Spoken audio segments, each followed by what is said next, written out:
À Marrakech, les dirigeants de la planète ont de nouveau rendez-vous avec le climat. Lundi, à l'ouverture de la COP22, la France et le Maroc ont salué l'entrée en vigueur de l'accord de Paris, négocié il y a tout juste un an.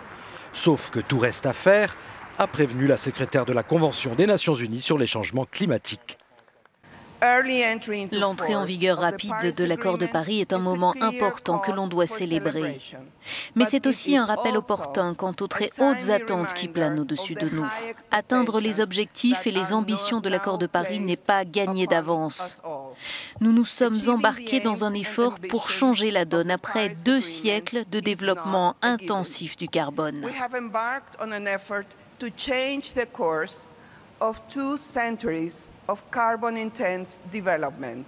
L'accord de Paris appelle à limiter le réchauffement du climat en deçà de 2 degrés d'ici la fin du siècle par rapport à avant la révolution industrielle, mais encore faut-il se mettre d'accord sur la façon d'y parvenir.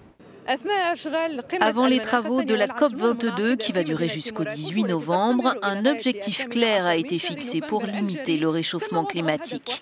Il faut maintenant mettre en œuvre ce qui a été décidé.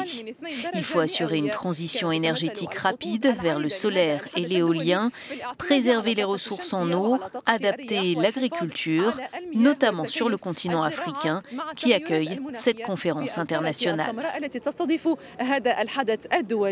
من باب إغلي من مدينة مراكش، كوثر وكيل ليورو نيوز.